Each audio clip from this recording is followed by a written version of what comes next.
joining Innovate Australia on their summit called Women and Science. We have some guest speakers, including Senator Linda Reynolds.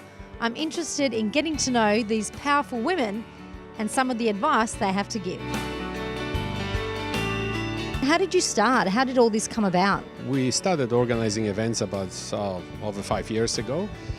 Free events, networking events in the area of innovation. That's the first time we do the theme Women of Science Innovation, which I thought was very important. I'm proud father of a daughter, Patricia. I'm very proud of her. So I feel it's very important as well. I think it's a really good way to give women who actually are leaders in the field, to actually give them forum to actually share that. The challenges women face in innovation are really quite varied, and a lot of them are subtle.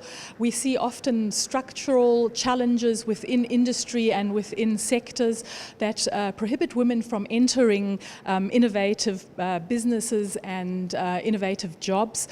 We often see role stereotyping, which is a big problem for women. There's an assumption oftentimes that women are supposed to be in certain industries, and when they enter industries that may be non-traditional, like your engineering space, it is something that doesn't always sit very naturally with a lot of audiences. Do you think Australia has the political framework that encourages women innovators? That's an interesting question. We certainly see a lot of policy considerations being made around women's leadership at both state and federal government level, but I think there is definitely more that can be done. If you look at the federal cabinet, we have only a very small proportion of females in the federal cabinet. So I think a lot of the times government needs to practice what it preaches as well, and in that context, yes, definitely more can be done. I'm only the second ever female marine engineer officer in submarines, and it's an incredibly exciting and challenging role.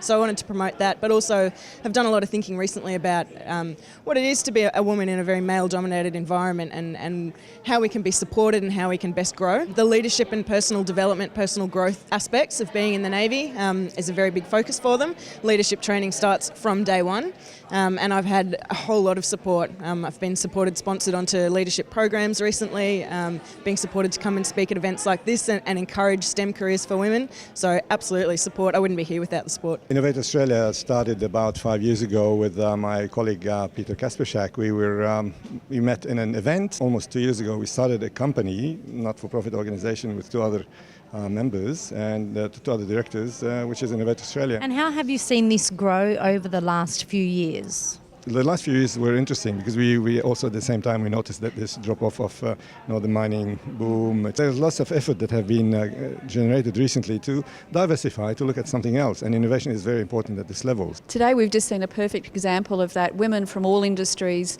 across the many careers in science, technology and engineering, and it's truly inspirational for other women to hear what women are doing already in the sciences and the difference they're making, and just how easy it is for them to actually get into the professions. I'm Sandy Di Brocco for Undercurrent.